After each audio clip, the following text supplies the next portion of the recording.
तुम्हारे सामने दो स्वभाव प्रकट होंगे, किंतु केवल एक ही तुम्हारी दया का पात्र बनेगा। गौर से देखो, उन्हें नहीं बल्कि अपने भीतर उगते हुए निर्णय को।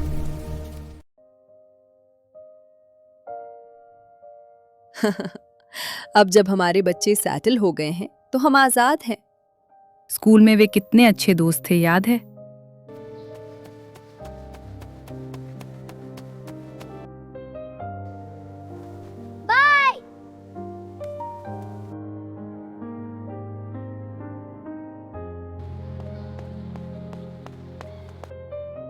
मैं अपने खिलौने शेयर नहीं करूंगा, हट जाओ।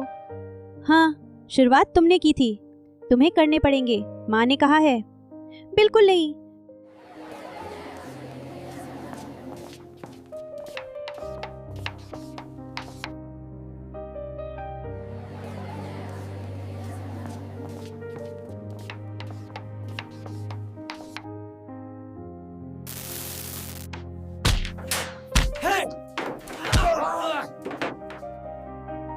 Stop it right now!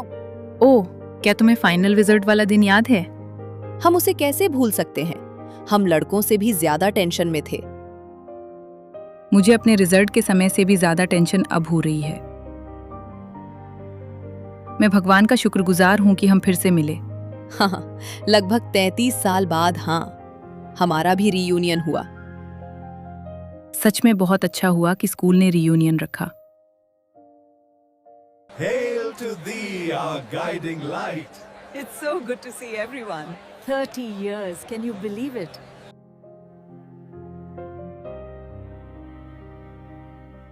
तुम्हें फिर से देखकर अच्छा लगा। हाँ, लेकिन अब हम अपनी अपनी जिंदगी जिएंगे। All the best to you. Sameer कैसा है? वो तब काफी दबंग था। वो ठीक है, कॉर्पोरेट की दुनिया में अब भी दबंग है।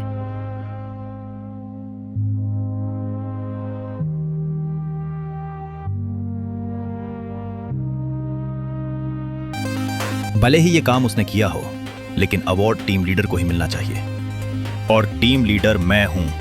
बस On behalf of the company, congratulations. Thank you. It's a great honor. Thank you.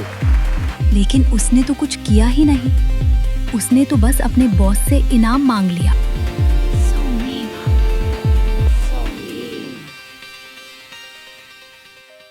लेकिन वो बहुत अकेला है। तरुण कैसा है? हम सब उसे अच्छा कहते थे। Good evening. अब भी देर तक काम कर रहे हैं? हाँ सर, बस काम खत्म होने ही वाला है। याद है ना, सिर्फ तुम्हारे बच्चे की पढ़ाई के लिए। ठीक है? चलो थोड़ी देर टहल लेते हैं।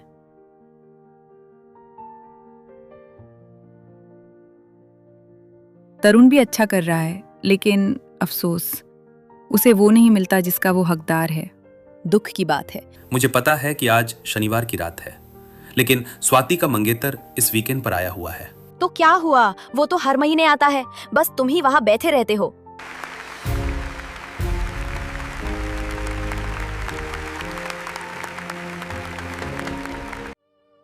इस इनाम के हकदार तुम थे तरुण। हाँ, ये पूरी तरह से तुम्हारी मेहनत का नतीजा था।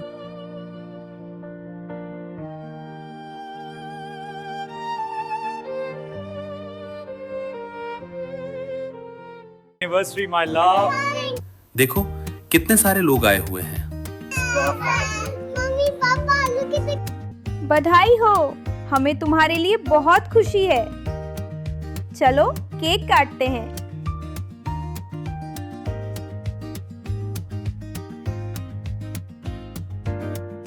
आने के लिए बहुत बहुत धन्यवाद।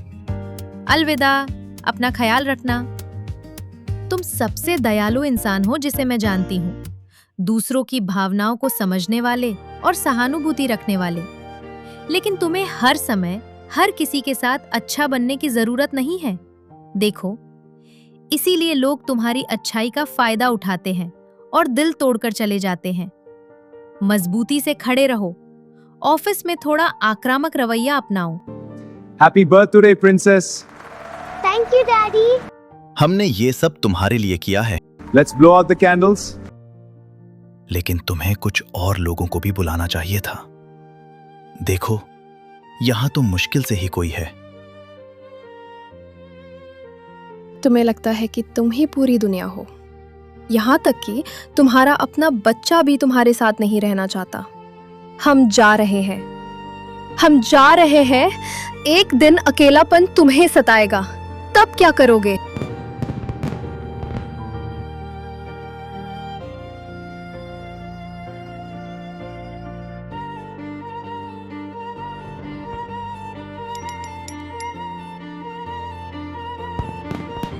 तुम ही मेरे पापा हो और तुम ही मेरी मम्मा भी। मुझे तो उनकी बिल्कुल भी याद नहीं आती। उम्मीद है कि वो यहाँ आकर हमारा मूड खराब ना कर दे। मैंने तुमसे कहा था कि मेरे निर्देशों का पालन करो, अपने मन की नहीं। मुझे तुम्हारी रिसर्च की कोई परवाह नहीं है बूढ़े आदमी। हम तो इसे इसी तरह से करेंगे। नतीजे बेहद खराब रहे। क्या तुम्हें नौकरी से निकाल देना चाहिए? अब ये सौदा मेरे हाथ में है।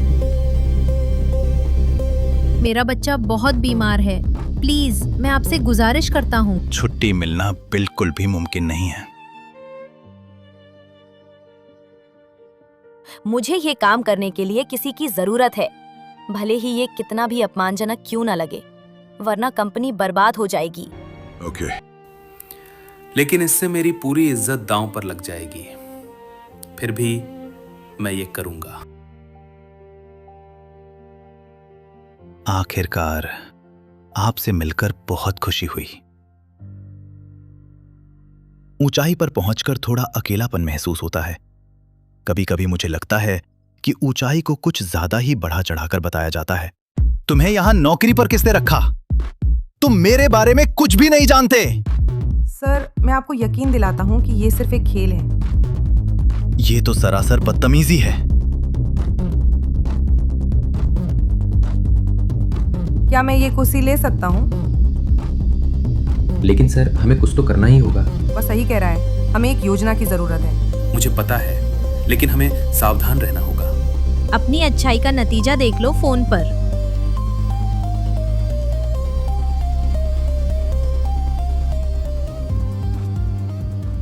आप कंपनी क्यों नहीं छोड़ देते? तब उन्हें आपकी असली कीमत का एहसास होगा। जिंदगी के प्रति हमारा नजरिया संतुलित था, ना तो बहुत आक्रामक और ना ही ज्यादा नरम। मैंने तरुण से कहा कि वो हमेशा दूसरों के दबाव में ना आए। हिम्मत दिखाने का मतलब ये नहीं है कि कोई बेरहम है। बिल्कुल सही, आप तो मेरे ही मन की बात कह रहे हैं। मजबूत होने का मतलब पत्थर जैसा होना नहीं है। मैंने समीर से कहा कि हर बहस जीतना लोगों को खोने का ही एक दूसरा तरीका है, और वो सचमुच बहुत अकेला हो गया है। ये बहुत अजीब बात है कि उन्हें अपनी समस्याओं के बारे में पता तो है, फिर भी वे बदलते नहीं हैं। क्योंकि समझ तो दिमाग में होती है, लेकिन एहसास दिल में होता है। सब कुछ हमारे भीतर है। हम जितनी जल्दी ये बात समझ लें, उतना ही बेहतर।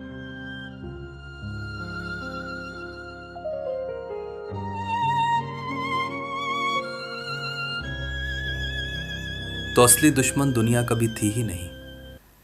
वो तो हमारा अपना ही स्वभाव है, जिसने हमारा ही चेहरा ओढ़ रखा है।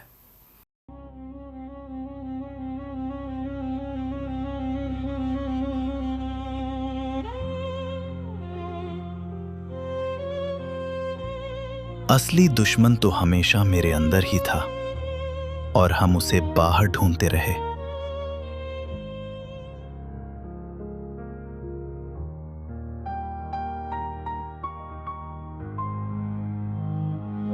क्या आपने अपने अंदर झांका? सच बताइए, क्या आपने किसी का पक्ष लिया? जब उनकी कहानियां खत्म हुई तो उन्हें बांटने के लिए कुछ भी शेष न रहा, सिवाय उस निर्णय के जो कभी उनका था ही नहीं।